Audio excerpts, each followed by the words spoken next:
All right, guys, just about to chill for the evening, but somebody brought up the question, what do I think about red pill? Um, I think it's a twofold. Now, if we're talking it from a manosphere point of view and often how it's portrayed down a narrower path, um, I think it needs to be expanded out. Simple as that. If we're talking about it in the sense of the matrix of being opened to pretty much everything, um, it's more down the line of the way I see things. Um, can I give some examples? Well, for example, when you read the media and you see the news saying, "Oh, possibly, maybe, could be, likely, this could," and these sort of words slipped into sentences, and our sources being the biggest one, it all means that anything that is before it or follow after it isn't fact. It's just spin. It's false media, and it's everywhere. Um, so when you're open to that, you can cut yourself off from a lot of garbage. But quite simply, you just recognise it and go, "Nope, I'm not even taking it any further than this. I've heard the word possibly," which basically just says it's gossip. It's got an agenda a lot of the times. It's politically motivated. It's financially motivated. There's something behind it. But one thing it isn't is a fact. It's possibly. Could happen. May not happen. It's not true. Um, so for me, the red pill is seeing things like that. It's also seeing things like gender equality is an issue in the sense of it's not really discussed in a way where you can challenge things. Um, you know, when people want to do this and do that, and you're sort of like going, you know what, I don't think we need it, or it doesn't make any sense. Suddenly, you're anti this, you're anti feminist, you're anti, because you're not following what they want, and it's often a case of a minority dictating to the majority. Don't agree with it. Now, one thing I want to stress is I have no problem with anybody. I've got no problems with people that quite simply want to, whatever their preferences are, whether they want to be a dinosaur, gay, straight, I don't know. I have no concern. I just have this very, very broad spectrum of things that I simply say, as long as you're not bothering anybody and not hurting anybody, beyond that, I couldn't care less. And one of the things that's happened is a lot of things have leaked into the work environment that quite simply weren't there before. Suddenly, you have to be aware of these things in the workplace, But before, if somebody was of a different, I don't know, different religion, different sexual interests or whatever, A, you didn't know, but B, you didn't care. I'm not being funny. When I go to work, I go to work. I don't go there to gossip and talk about what other people get up to. I generally don't even socialise with people I work with. It's just the way I am. And most of the people I work with are like that. We keep it professional. We keep our home life separate from that. And that's where it's starting to go wrong, because all this is leaking into the workplace, when in fact you're supposed to be working at work. A lot of this stuff isn't relevant, shouldn't even be in there. Because it's not related to what you do. It's not related to your job. It's not like you get a diploma in this stuff. Although it wouldn't be far from seeing people getting that in the future. Well, you must have a certificate for diversity awareness and all these sort of stuff. So you must go on a training course, so they probably already do exist. So my point of view is quite simply, most of this stuff I don't have an issue with. I just simply don't need to know about it a lot of the time. I don't need people forcing it. When people are going, well, we've got diversity and equality, but you can't have both. Not in the same sentence. Because if you're diverse and give somebody a job as part of your diversity process and your business view, then you may have actually penalised somebody for not being disabled, not being from the right sexual background, wrong colour, whatever, simply because you're penalising them because they didn't fit that criteria. That's not equality. That's diversity, but it's not equality. Equality is that you should have treat everybody as equal. And for me, that means if I run 100 meters and somebody can do it faster than me, guess what? I'm not expecting to get a gold medal. Because they are faster than me. That's the way the world has always been. It's like that joke with the lion, where the one guy is putting these trainers on, and you see the lion creeping up on him. The other guy goes to him and says, well, why are you putting trainers on? You can't outrun a lion. It's like, well, as long as I outrun you, that's fine. And that's survival of the fittest. That's normal. Now, don't get me into this, oh, well, you think these. No, I don't think any of that. I'm just saying, if you're going down the route of equality, that is equality. And that's what we don't have. Nowhere near it. It just makes a complete mockery of it. It's like everybody getting a certificate or a badge for being in a race, yet people who win it don't get nothing. What message is that giving? Well, the fact is, A, doesn't matter if you work or not, you'll get through life anyway. And B, overvaluing people for things that they haven't achieved, which devalues any point of achieving something, because other people are going to benefit from people that work harder. Very peculiar. So from that point of view, I see it like, that's how I see things. It's being aware of this stuff, and personally, I try not to engage with it too much. I'm not angry about it. I'm not annoyed, frustrated. I just raise an eyebrow. That's about as much interest as I have in it. I don't mind people doing what they want, whatever, as long as they're not bothering anybody else. That's fine. But I do find a lot of this stuff is trying to push, oh, you must be accepting as much. I don't care. I have really no interest whatsoever. I don't care. If you want to go to, I don't know, specific types of clubs in Soho, that's up to you. I'm not going. I don't care. It's nothing to do with me. But then you start looking at other things in there, like when people get onto relationships and the issues around divorce. I was reading an article yesterday. What's his name? I think it was Stephen Maher or something. He was very anti-manosphere and whatever it is. If everybody in manosphere is this sad individual, blah blah blah, or the divorcee moaners club sort of thing. The thing is, nobody really talks about the fact of why people are complaining, which is one of the things that these people seem to completely ignore. Is there an issue? Because this goes back to equality. Because when you sit there and go, well, let's talk about this sensibly. If you have somebody who gets divorced, and this is one of the things that CSA were doing, go after the house. So the person who got divorced had given their half the house, and their partner had the other half from the divorce. The CSA could reevaluate to get them to pay a monthly amount. The reason being is they couldn't force the person in the house to go to work, so they would live off benefits. They remove the burden of state, because the burden of state simply is that person that lives in the house and doesn't work is a problem. So what do? You reopen the case, ignore the fact that the guy's already paid the house off, and suddenly the guy has to pay a monthly amount for his ex-wife and kids, and it's forced down the route of, oh, well, that's being a good man and all this sort of stuff. Now, I can understand that to a point, but it's not equality, is it? That's not equality. And the fact that when I look at some of the stuff that is down that route, marriage is a high-risk, little-gain entity. And don't get me wrong, I'm happily married.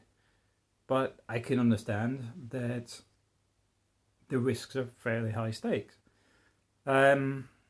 before I met my wife, I had 2 other serious relationships, and let's just say 3rd time lucky. But if I got married the other 2 times, I don't think I'll be in the same position I am now.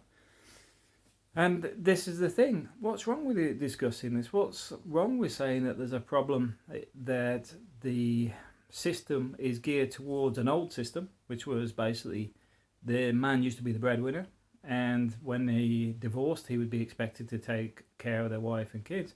But then we're now in this equality realm where there should have been a shift. Should be going, okay, well, that doesn't exist anymore. You live in the house, fine, but you're going to have to get a job. Simple as.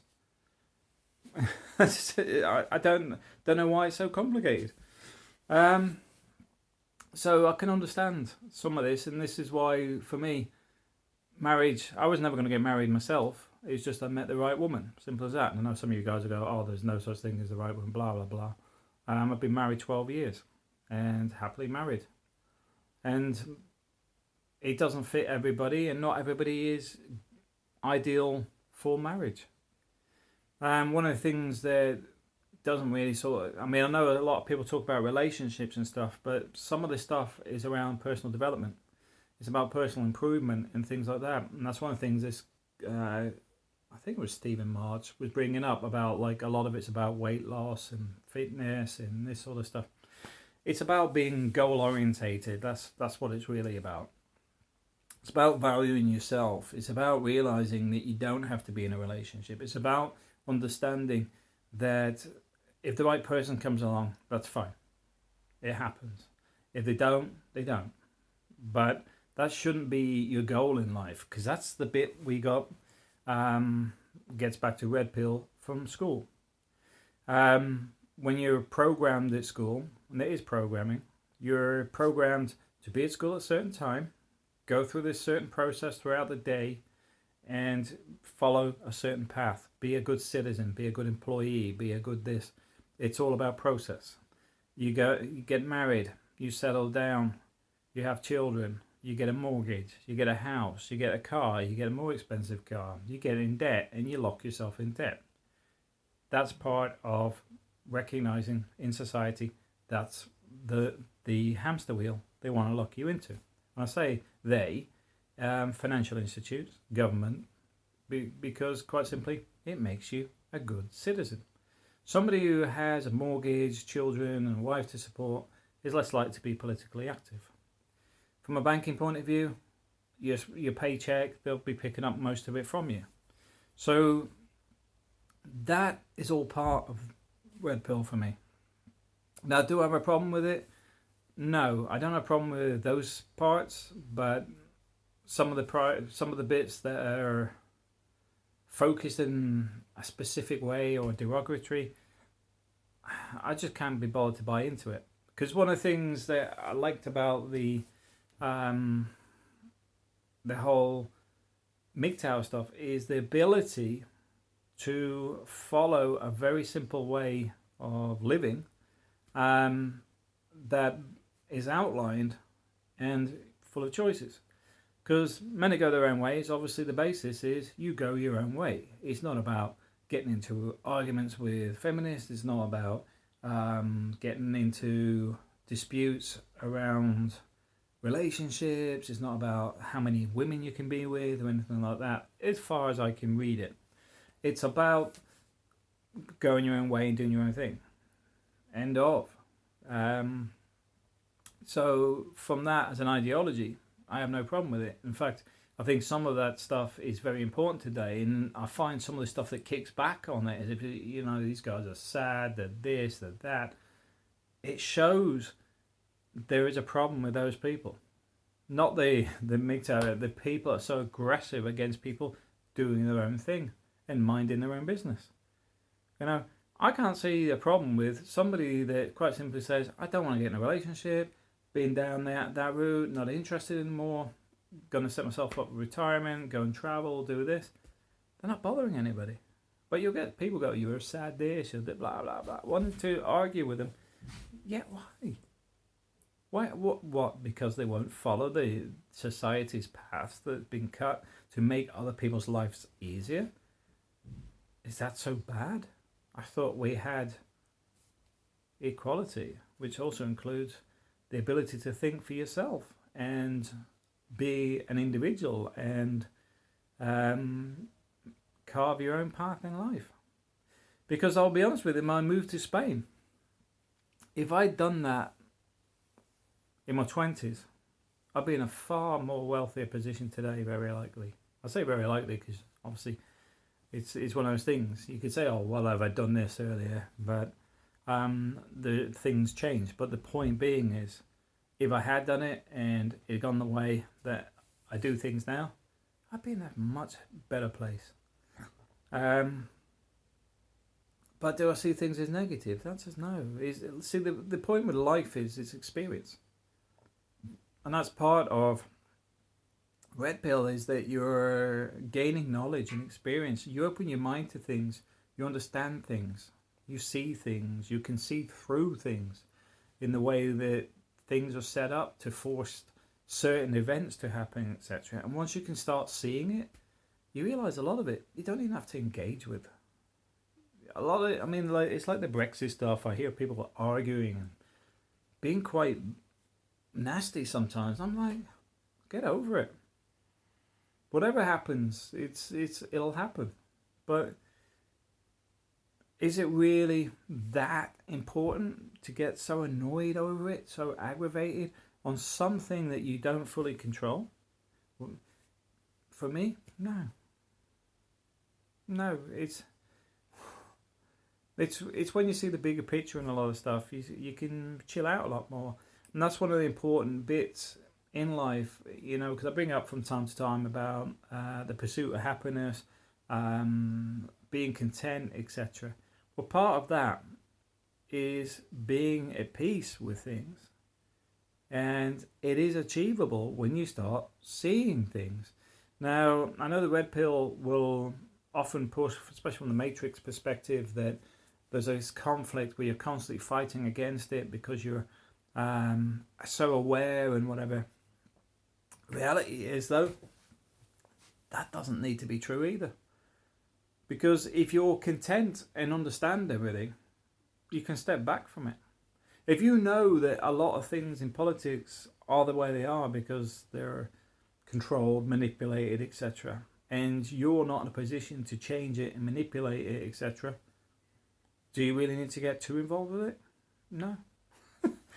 You know, it's a bit like you should buy a house, you should do this. When you go and say, well, what happens if I don't? Well, nothing. Okay then, well I won't. I'll spend the money travelling. And, oh yeah, but you should have a house for this. Have a house to pay taxes, yeah, have a house for this, blah, blah, blah. Okay, so I can sell it to retire.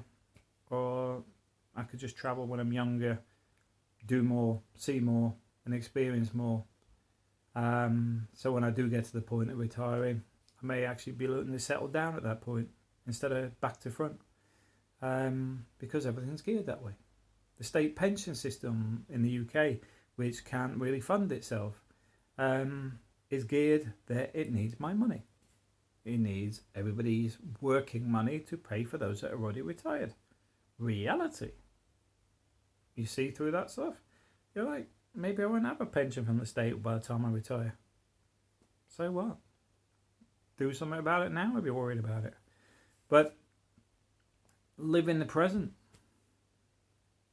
You know, I mean, I think in the future, don't get me wrong, but I don't let it stop me sleeping. It doesn't affect my day-to-day life. It's about setting goals, then looking to head towards that target. You should never let things bother you. And in the past is past. Living in the present, seeing life as what you have and where you want to go. Beyond that, just try to be happy all the time, if you can.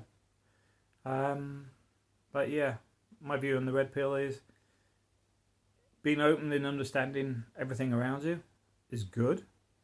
It can be frustrating because I know a couple of people, when I've got into detail about things like the Brexit, because they've had specific views, they got frustrated because of the things I've said have actually come true, and then they say, what, can't be that corrupt. Yes, it is, it's politics. But once you see through it, you move on. Better things to do in life. But anyway, thanks for watching.